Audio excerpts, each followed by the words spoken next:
G'day, I am Debbie O'Shea, and this is the Crescendo Music Education Podcast.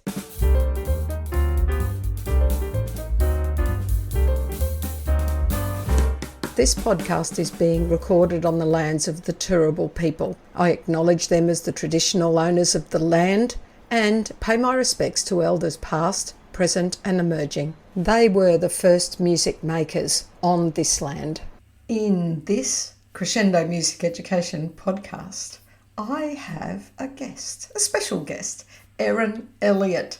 I think she is a wonderful music educator, and I love listening to her because she's coming from more an Orff philosophy, whereas most of you who listen to this know I'm definitely more a Kodai-based pedagogue.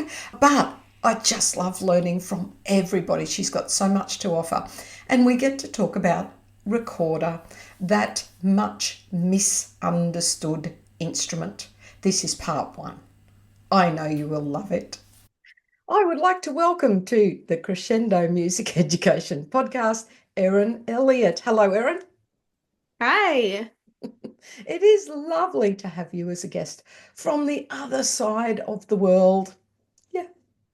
All right. I want to Yes. start by reading your bio so that people, they maybe have seen your work, or maybe they've heard of From Do Re Mi to You and not met the person behind it. So I'll start with Mhm. your bio. Erin Elliott has been sharing the joy of music since 2008 and is currently a K-5 elementary music teacher in Northern Indiana, as well as the teacher author behind From Do Re Mi to You. With experience teaching everyone from curious kindergartners, yeah, they're all really curious, to aspiring college music educators, she delights in sparking creativity and laying a solid musical foundation for every student. Erin earned her B.M.E from the College of Wooster, a music certificate in Oboe from Bowling Green State University, and her M.M.E from the University of Louisville. Louisville, yep. Louisville, I got it right. Yes. She has also completed all three levels of Orff training through the University of Cincinnati Conservatory of Music. Beyond the classroom, Erin is a proud band director's wife, mum to two children and three fur babies, and a self-proclaimed recorder geek. She's happiest with a chai latte in hand, enjoying the serenity of Lake George. Oh, you've got both there, the recorder and the I do. chai. You set that up well. I Lake did. George in the, oh, good heavens. Adirondack Mountains. Okay, yes, what she said. And spending time in her garden. So here we are, Erin. Yes. Hi. Happy evening for me. Happy morning for you. Yes, yes, I'm in your tomorrow. I like saying that to my American guests. So fun. Do you want to know what tomorrow's like? Actually, it's almost starting to get vaguely cool in the mornings now here in Oh, Australia. it's cold here. It's my spring break and it's 34 degrees outside, which is for you is like probably like 1 degree Celsius. It's Doesn't cold. get that cold here in the subtropics, I can tell you. All right. Now, that bio, very brief. Would you like to add something to that summary of your work? Sure. Like I said, I've taught anywhere from kindergarten through college. My first 3 years were on the high school level as the sole music teacher at a Catholic high school where I was the band director, choir director, taught class piano without a piano lab, and guitar, instrumental ensemble, musical theater. I was a one-woman show. And it was a good experience, but my love is on the elementary level for sure. I think the greatest thing that came out of those 3 years was meeting my husband. So, Okay, so did you know before those 3 years that you aimed for elementary, but that's the job you got, yes, or you weren't yes. sure and doing the high school stuff, you went, yeah, I belong with the little ones. Right. So I student taught in elementary and middle school. I never had a single field placement on the high school level, though you're certified K-12 when you're in the US for Mm. music. So I applied for all elementary jobs, a couple middle school band jobs, and then two high school jobs just because they were close by. But when I was first applying for jobs, there was a job shortage for teachers. This was 2008. So I had already turned down one job because the pay was too low, and I was worried about turning down a second job. So I took the high school position because it was in my hometown. But it was definitely a trial by fire. I was out of state for a job up in the Adirondack Mountains, actually, when I got offered the job. And it literally was my summer job ended one evening after we struck the set for our show. I drove 12 hours in one day. To an apartment I had never seen before. And I started teacher orientation the next day and had students 2 days later. And then the day after that, I had all school mass with a choir I had seen for 20 minutes the day before. And I'm not Catholic, I'm Protestant. So it literally was trial by fire. Whoa. Okay, and you are still in the profession, so yes, high I five am. to you. I was probably beat red, just so overwhelmed that first day. I told the woman playing piano, I had not been to a mass in 5 years. So when it's time to play, play, and I will start conducting and I'll figure this out as I go along. Wow. Okay, so you certainly would have learnt flexibility from that. Yes. Oh, yes. Mm. Oh, and sorry, I know we need to go on because I really want to get to talk recorders with you. But you talked about pay being lower. Don't you? Sorry, I'm speaking here in Australia from an ignorant position of the American system. Do you not Mhm. have an award like that teachers get the same money? Like we have an award in this that nationally, So, oh well, by state, so that teachers so my within first us. job was at a private school, at a Catholic school. So every diocese will set their own pay scale. And private schools, especially Catholic schools, are notoriously lower in pay. So the first job that I was offered literally would have qualified me for government housing programs in Ohio. It was That's really bad. that's Yeah. awful. Yeah. And the job that I did take, the pay was better-ish. I had the when I decided not to take that first job, the music teacher I would have replaced said something to me that really stuck with me. She said, I don't blame you because every teacher at this school is married, and this is the job they can afford to have. And that never once crossed my mind. I was single at the time. Oh, And for those other teachers, it was a job they can afford to have because it was not a job that they could have and just, be on their own. So when I was applying for other jobs, I set myself a minimum of what I needed to make. And that first job that I took had just met that threshold, but I was teaching an overload of classes. I was running the pep band and running the musical, and it was not sustainable at all. So I was there for 3 years before I got married and then went to grad school. oh my goodness. Yep. Baptism of fire. Oh, if I can Oh use yeah. that word in a Catholic school. Oh my goodness. Okay, we will move on, but that's fascinating. How are you supposed to attract?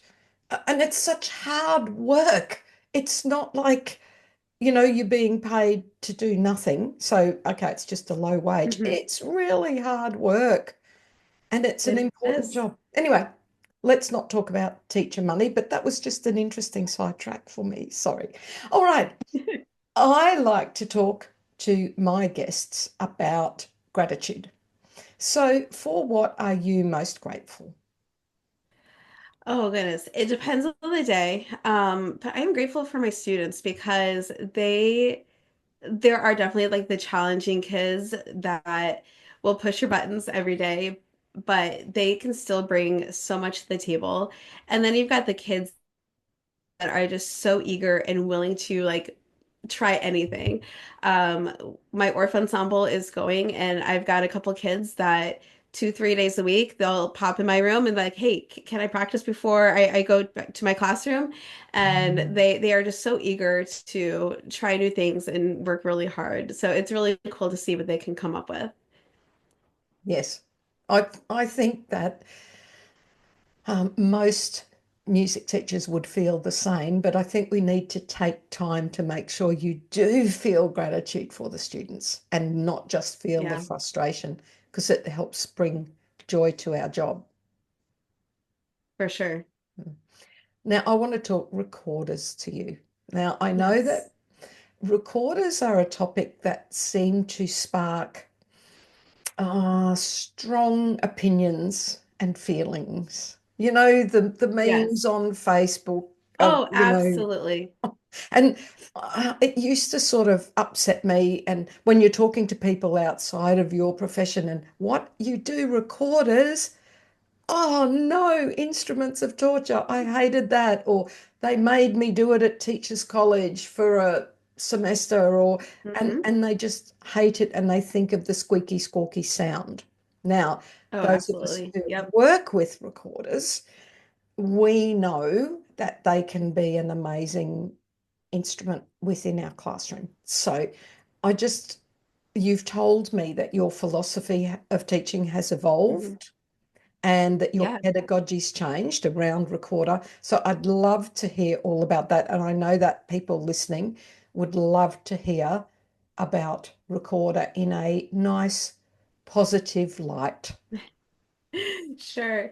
Like most of the listeners, I played recorder when I was in elementary school. I think I played third grade and fourth grade. And I have limited memories. Like I don't remember the teaching process, but I remember being in the gym, playing recorders, all 40 of us together, and getting mad at my classmates for, squeaking and squawking because I didn't think it was that hard. And after elementary school, I really didn't play at all until college, and then I did, my semester of methods where I played recorder, and then I taught on the high school level, so it kind of fell by the wayside. So it wasn't until I went to grad school where my professor was an Orff person. His name was Rob Amshin. He's really well known in the Orff circles.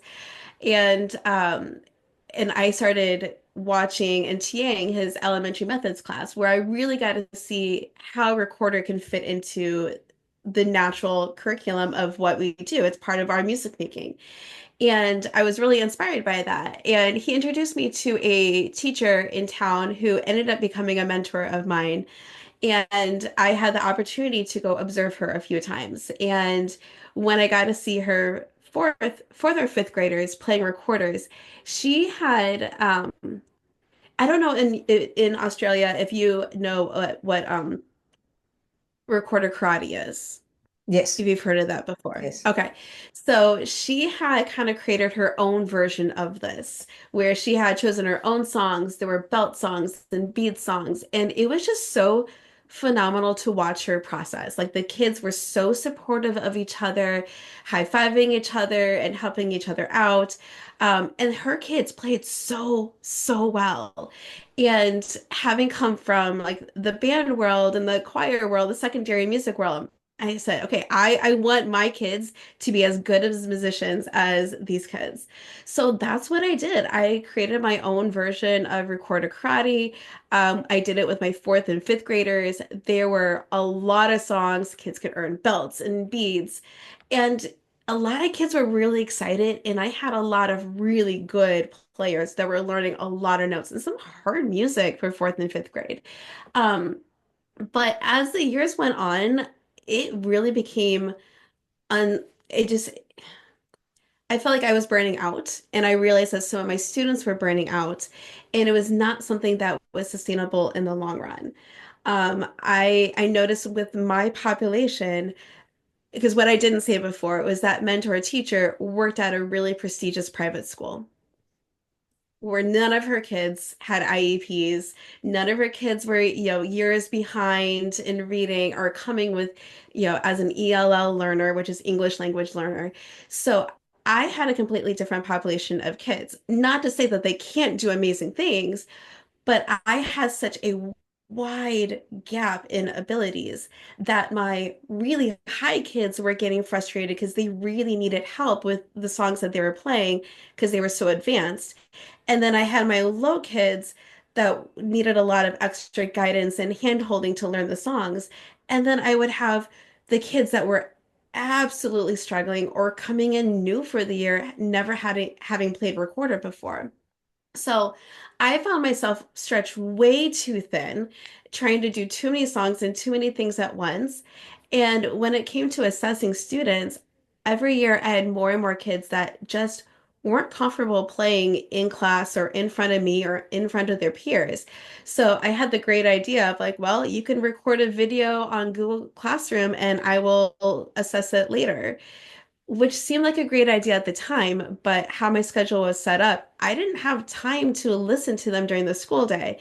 So I was listening to over 100 videos a week at home with a toddler.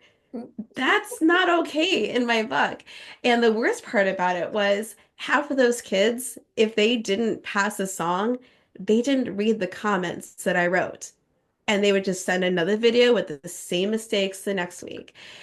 And so when COVID hit like a week and a half before my fourth and fifth graders were supposed to do their music program, which was such a bummer. But right after that music program, we were supposed to start our recorder karate unit. And I was relieved. I was happy that we weren't doing recorders. And Oh, that really shocked me when I really thought about it. I played with a recorder consort. I dressed up in Renaissance clothing. I love teaching recorders, or I thought I did.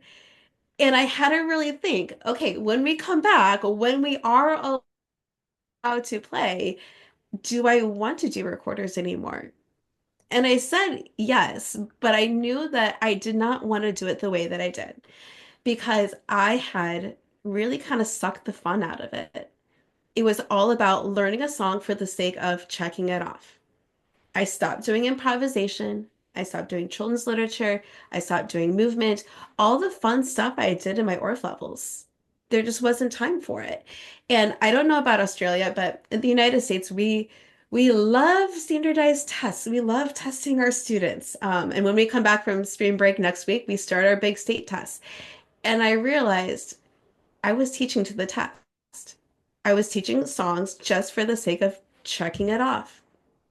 And that wasn't right. So my philosophy now is I want kids to be good recorder players, but I'm not going to be so stressed about how many notes they learn. I want them to experience the recorder in many different ways. I want them to learn how to read music, but I also want them to learn how to improvise. I want them to move. I want them to be creative. And my overall goal was not to check off a song and just say, hey, we played this song, but I wanted them to think of what's next? What else can we do with the song? And that ultimately became my goal. oh my goodness. Okay, I have to stop you there. There is just so Okay. much in that, and okay, I do my own little version, or actually the school that I've just left. Hello. Oh, I miss you.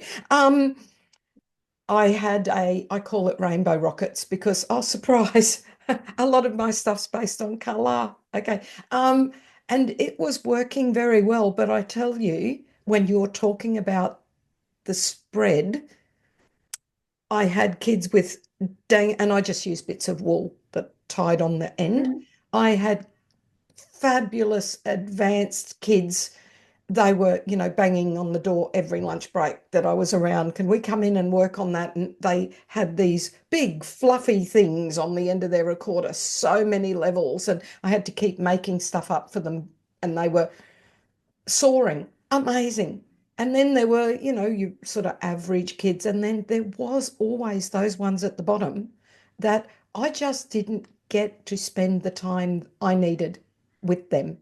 And they Yes, might have had for sure. one or none. And you're looking, this spread just got wider, and I'm all for differentiation, and I want to be able to let those kids fly, but at what expense? So Yeah. I so hear you. Especially when you have kids that have a lot of extra needs that will never play on the same level as the rest of your kids. And it's one thing to like give out little rewards or like work on a song, but if that's all you do is learn a song, check it off, learn a song, check it off, those kids will never keep up. I've got one student in fourth grade that I'm starting that literally does not have the dexterity to play G&E. It's just hands. I can't expect her to play the same way as her classmates. We can set goals, but I don't want her to feel excluded from what the rest of the class is doing. Hmm. I'm I'm with you. And And then it's when you not to say that you can't do recorder karate and have it be successful and meaningful for your students. I think a lot of teachers do. But I took what I saw another teacher do and I tried to apply it, not thinking that we have two very different populations. She saw her students more than I saw mine. Um, I just could not make it work with my students without burning myself out or burning my students out. Mm, yes. And then making a rod for your own back with that old market at home sounds like a great Yeah. solution. But yeah, just doesn't work. And it's very telling that you were relieved at COVID to not Mhm. want to, you're a self-confessed recorder. You called yourself a recorder geek. I was Yeah. thinking a recorder nerd. And here you are saying, oh, oh, thank goodness I don't have to start that unit. Okay. Yeah. Now we all want to know uh, what sort of solutions did you find to get that balance, creativity, more joy?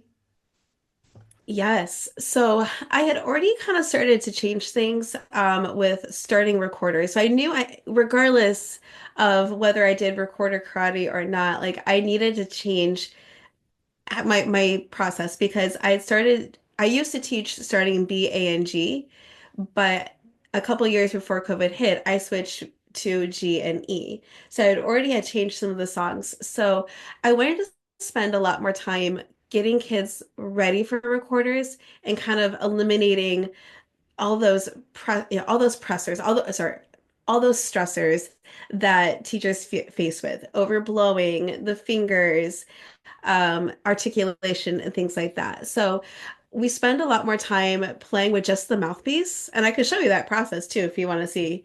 Um, so in my Orff level one, my recorder teacher, one of her rules that she had with her students was after one warning, it's off with your head, which means you would take off the mouthpiece from the recorder and you would lose this. So I told my students on day one, they already know that rule. We get our recorders out. We're so excited to play. And I said, everyone, I love you all, but off with your heads. And they're like, but we didn't play. I know, but we're going to start with just the mouthpiece. And I think of in beginning band, beginning orchestra, you probably didn't get the whole instrument right away.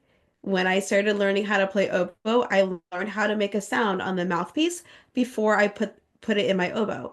So we start off with just the mouthpiece, and I have them seal the bottom with their hand, and when they play, it's a lower sound. If they overblow, it's a higher sound. And I'll do it once because I know it's going to be loud. Uh, And my philosophy is that if kids can hear it, they can fix it. And so by starting with just the mouthpiece, they can learn how to control their ear much faster. So once we can learn how to make a sound on just the mouthpiece, we'll put the recorder together.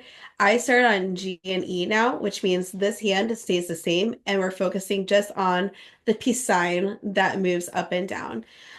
But I don't teach written notation right away. I do a lot with rote teaching. I have a children's book that I do every year with fourth graders. It's called The Napping House, I think by Dawn Wood, if you know that book at all. no, I don't. We'll have to There's put the link in for people. yeah, Yeah. it's a really simple board book that they probably read when they were kids. But it's about a boy that falls asleep on grandma at grandma's house, and it always ends with the phrase, and everyone is sleeping. And then there is a dog that comes in that sleeps on the boy that's sleeping on the grandma, and then a cat comes in. So it's cumulative, but it always ends where everyone is sleeping. And some years I will teach a pattern on G&E. Other years I'll have them come up with the pattern, how they want to sing it. But we might play where everyone is sleeping. Okay. And Now we turn I this have to story. stop you for a minute, Erin, because the Oh, recorder sound is not coming across the Zoom. So oh, bummer. I love seeing it, Well, we'll do it without. Okay, you'll just have to sing, but you can show Yeah. fingers if you like for the, okay. Yes. So All I right. guess the recorder is not going to work, but we play a pattern on the recorder with G&E. Everyone is sleeping, then we play it. And so before we even read music, they're playing G&E, and we turn the story into a little performance. So I'll put some students on the xylophones. They're playing a bordoon. I have another group that's playing the recorder melody that they came up with or that I gave them. And then I have other kids that act out the story. And it's really cute, easy to put together. And then I will ask a kindergarten or first grade class to come in to our room and listen and watch the performance. And it takes, what, 5 minutes to do. And then they go down the hallway to lunch. But the fourth graders feel so proud of themselves. They haven't learned a note, they haven't learned how to read the notes yet, but they're performing. And then those kindergartners or first graders, when I see them that afternoon, they're like, so when do we get to play those? And so I've gotten my fourth graders really excited, and my little kids are really hooked. Um, so I start with that. I start with rote playing, and once they've got the oral skills down, then we go into written notation. But one of my biggest goals is we learn a song, but then what else can we do with it?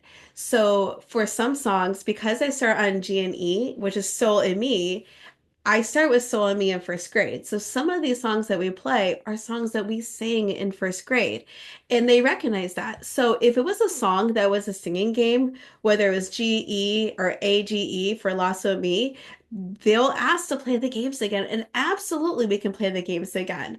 Or some of the songs I think of just on G and E. There's a song that I teach called Old Mrs. Witch.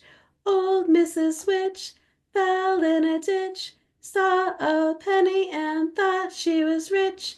And because it is kind of a spooky song, it's about a witch, we try to turn it into a soundscape where the students get to choose um, instruments and movement to kind of create a spooky scene. And then we add xylophones with it and we turn it into a whole performance. And last year, that happened to be my unannounced observation where my principal came in, who will admit she knows very little about music and everything, but she had a blast watching the kids come up with all the ideas and kind of work together. And so I guess my big philosophy now is how can we make this more student led? How do we get them to think outside of the box? I still want them to play. I want them to improvise. We'll do that with hot cross buns, where we take different parts of hot cross buns and they improvise melodies. Um, how do we get them to think, what next? What else? I love that. And I know I'm thinking with my more Kodai trained brain, and my approach to starting is either I have experimented this year with starting with C and A, then Yes. I go straight to G and E, but always I've started with G and E up until last year. And I probably will go back to that. But either way, even starting with C and A, So and Me, and then Mhm. straight away we play the same songs. But for me, the beginning of recorder for me is hooked into literacy, because we're reading and writing So and Me on the staff in Yes. with a C so and a G so. So that's the Hmm. way I start it. And definitely my Rainbow Rockets is hooked in there. And all those Kodai teachers who are listening are going, yes, if we do recorder, it's obviously hooked into those solfa elements. But I think we need all of us to do more of those improvisational, and I've been trying to work those in and student Hmm. led and, I hesitate to say the word soundscapes, but sound stories. Um, I Yeah. think we need to add those elements as well. I love the sorts of activities you're talking about can still be music literacy based or an element of literacy, Hmm. plus add the creation and add the student decision making and all of those things. I love that idea. Yes. Dig Right. deeper. And that's not to say that you you can't assess your students at all either. Because I still do that, so at the end of each unit, I have in my curriculum that I wrote, because that's what I do on a summer break is write a recorder curriculum. I've done that 2 summers now, but at the end of each unit, I will usually they've learned 2 songs. And so I will have them play for me one of those 2 songs. I usually let students choose which of those 2 songs do they feel the strongest on. And sometimes I will have them record on, Google Classroom, but that's, a couple times a year versus every week. And other times I'll do it in the midst of centers, which is another really great way for students to explore recorder as well as through centers, which I didn't talk about before. But then having a rotation where they can play for me and that I can really work with them one on one for sure. Oh, I love this. I really love this. So, do you have a place where people can buy your curriculum?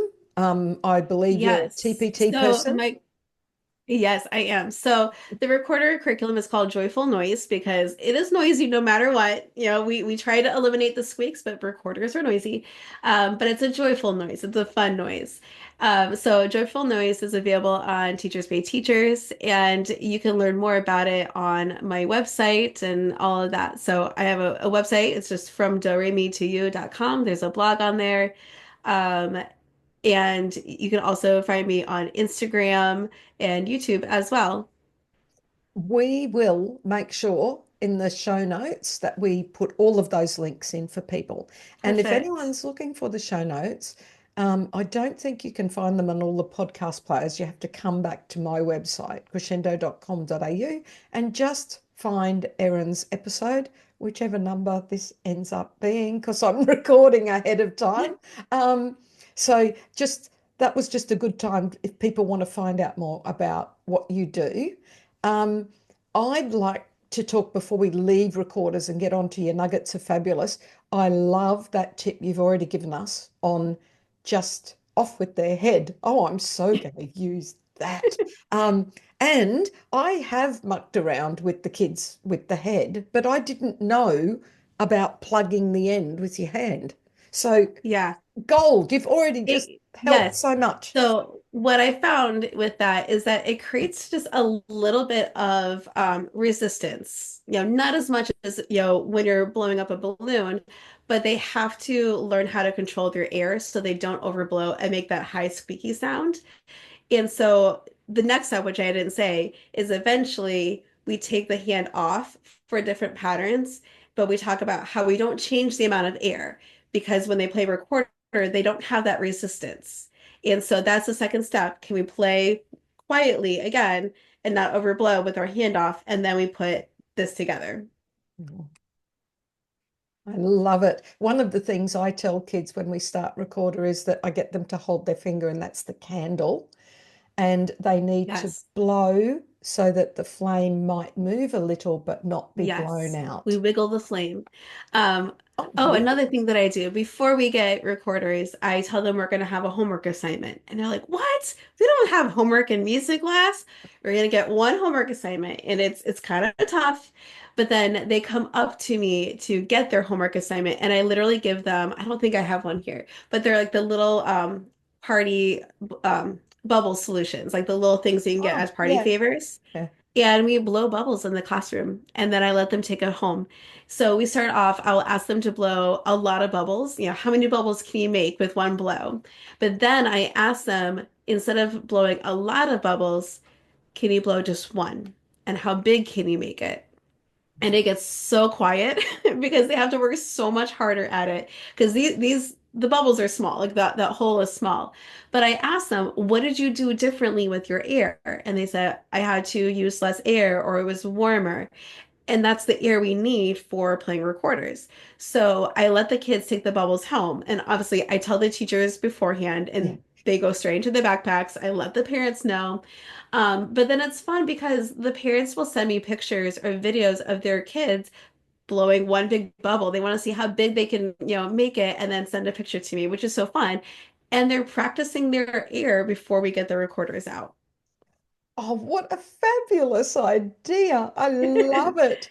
Do you find that your little bubble things, is that an Amazon or a cheap shop Yes, yep. thing? You And you can buy a whole like bulk thing, and I need to buy like one for the whole year for my fourth graders. oh, how fabulous. And how long you start in your fourth graders? Do you do it for five, do you have them till five? Do you do it for 2 years or just four? I do. And it's not the only thing that we do. And No. so there may be, parts of the year where we do a lot of recorders and other parts where, maybe we're focusing on other things, but we might stick some recorders in, like our music program. So like this year, my fourth graders, we got started later than what I wanted. They changed when our orchestra field trip was, and I did a big unit on instruments of the orchestra in fourth grade. So we got started late on that, especially because we also had our music program. So, and then we continue on in fifth grade. So there are periods of the school year where we do a lot of recorders and others where maybe we're getting ready for a program, but one of our songs has recorders in it. And I used to start actually in third grade as well. I didn't do recorder karate in third grade, and I haven't started in third grade since COVID. But I was finding that more of my third graders just were not fundamentally ready for recorders yet. Um, they lacked some of the self-discipline because these can easily become noisemakers, right? Mhm. And more of them came in lacking just the dexterity, and I felt like they needed more experience with different activities just to get their fingers ready and everything else ready. And while I could do them in third grade, it's a lot easier for me to start in fourth grade, and obviously they just learn faster. Yes, that's right. But they're able to intellectualize Yeah. more And too. that's not to say that other schools you can't start in third grade, but with my students, it just works better now if I start them in fourth grade. Mm. I quite like year three, but it depends on your school, and you could make it Hmm. work in most places. I know people that start younger, but I have noticed over the span of my career that fine motor, gross motor skills seem to, in our like nice, comfortable, Western cultures, they seem to be developing later.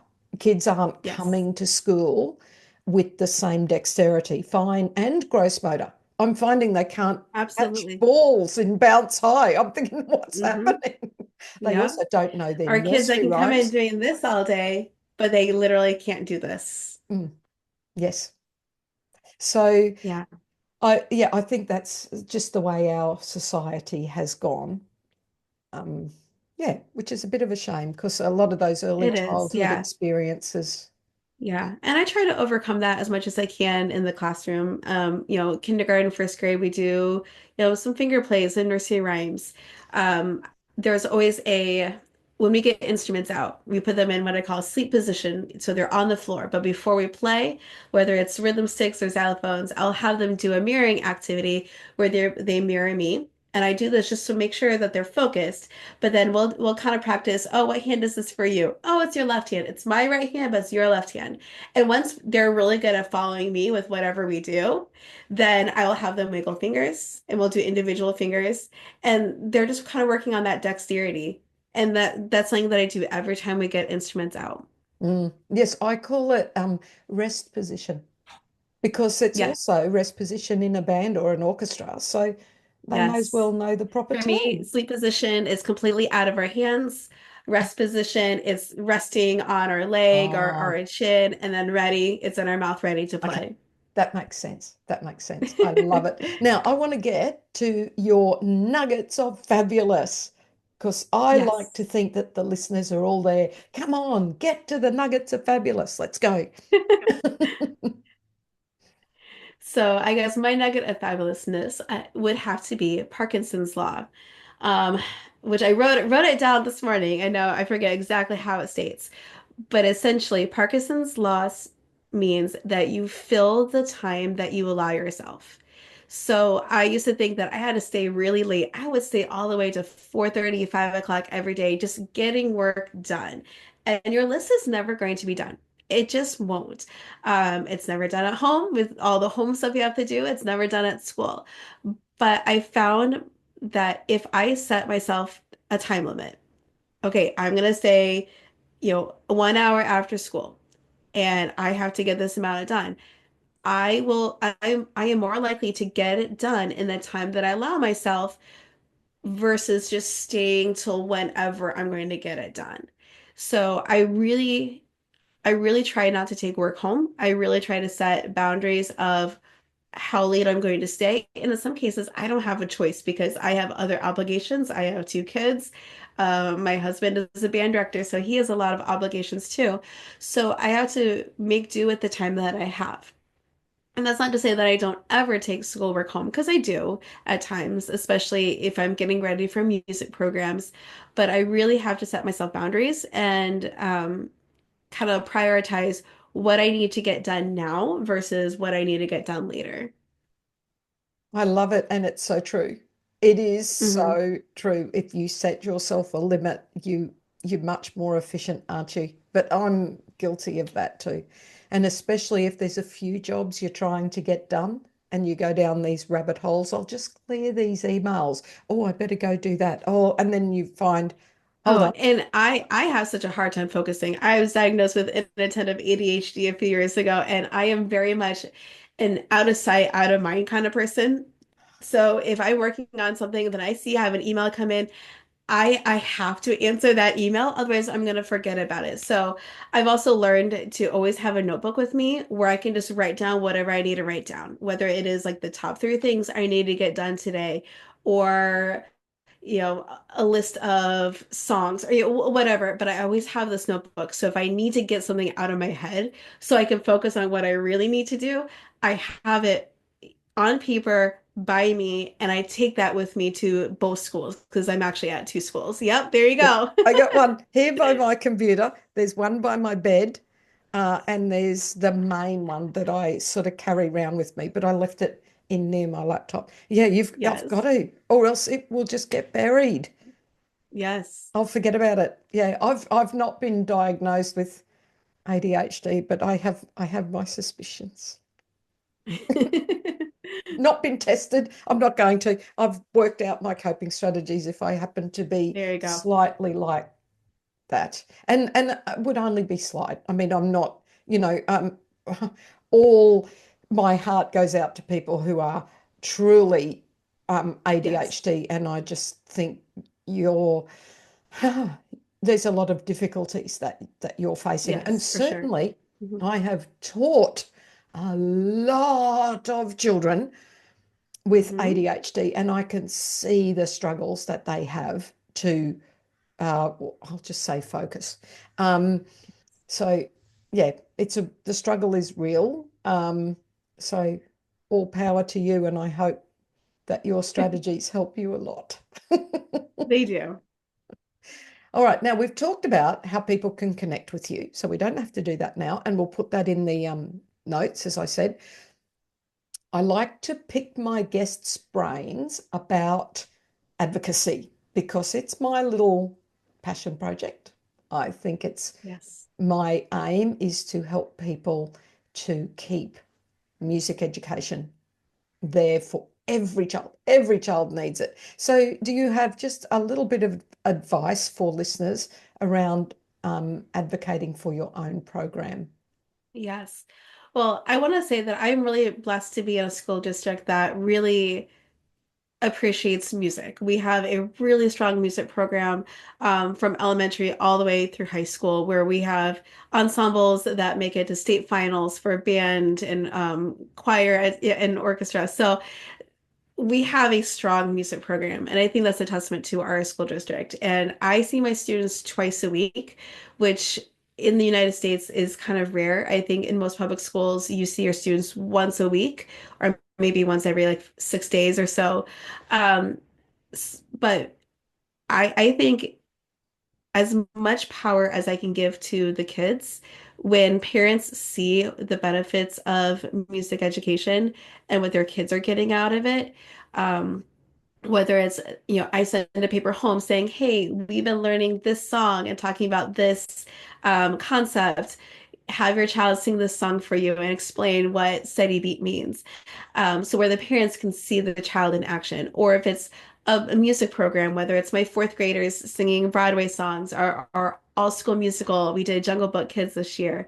Um, the more that the parents can see through the kids the importance of music, I think that makes such a big impact. Yes. So it's getting that message to the parents, whether it's concerts, Yes. you're talking about sending things home. Are you talking emails or hard copy notes? What do you I do? have I've done it, especially with kindergarten and sometimes first grade. If we've learned a song, maybe I'll send home a piece of paper that has the lyrics of the song and they get a color picture that goes with it. But it will say on the paper, we talked about the steady beat or loud and quiet if it's Grizzly Bear. And then they can take that home, they can sing the song, and then they should be able to explain what quiet versus loud or piano versus forte. Yes, I love it. I think that's a great idea and something that we all should try to add to our music program if it's not already Hmm. there. I have loved having my chat with you, Erin. Yes, same here. And I know I've learnt a lot, and I'm sure everybody listening has learnt a lot as well. But before we go, I like to allow you to get on your soapbox. What would you like to tell the world? Anything that's important to you? Mm. Never stop advocating for your students and not to give up on them. I I put the story on Instagram a few weeks ago, but I have this one student who has hated music since day one. I've had this student since kindergarten. It got to the point I remember first grade, we're coloring pictures to Carnival the Animals, and this student is slamming my desk, slamming my drawers because he wants to get out. It got to the point where he became violent. We would have to evacuate the room. And this wasn't just the music room, this was everywhere, but music for some reason was a trigger for him. And it was to the point where fourth grade, he did not come to music once. He didn't have to go. And No, then that's in fifth bad. grade, they kind of made a compromise. Let's try going once a week, and not twice, but just once a week. And then we start getting ready for our music program. And those in the past years have always been triggers for him because he did not want to perform. But he was doing fine. He was actually doing great. He can play recorder. And so it took a lot of coaching from different staff members and the psychologists in our building. But let me tell you, so many staff members were crying when he was standing on stage, first row, playing recorders, singing songs, doing the motions, and smiling. That literally was 6 years of stress, but 6 years of praying over this kid, encouraging him. And kids come to school with so much baggage that kids should not have to carry. And we can't take that load off of them, but we can provide a safe space for them and just be there for when they are ready. And for this kid, it took 6 years for them to be ready. And it got to the point where we had some middle schoolers come and play their band and orchestra instruments because we had instrument selection night. And that student asked me the next day, can we play saxophones? There was no saxophone player up there. Are you allowed to play saxophone? Because he's actually thinking about band next year. Oh my goodness. But it took 6 years. And can he play So saxophone? yes, yeah. Oh, it I, is I think they just didn't have an have eighth one. grader who could make it that day. Oh, But yes, they can play saxophone. how amazing and what a beautiful story and what a gorgeous message. Don't give Yeah. up on your students. And I think the other message behind that is you just don't know the impact that you're having, the positive, Mm, hopefully, positive impact that you're having, um, and just to not give up on them. I love that. mm. That is a beautiful message to finish on. Thank you so much for chatting with us today, Erin. Yes, and thank you for having me on. See ya. Bye. As we know, laughter relieves stress. Don't lose sight of the funny side of life. What do you call a cow who can play the guitar? Why, of course, he's a musician. Thank you so much for watching our Crescendo Music Education podcast. For more information about all things Crescendo, including membership and music education resources, visit us at crescendo.com.au. Don't forget to like and subscribe.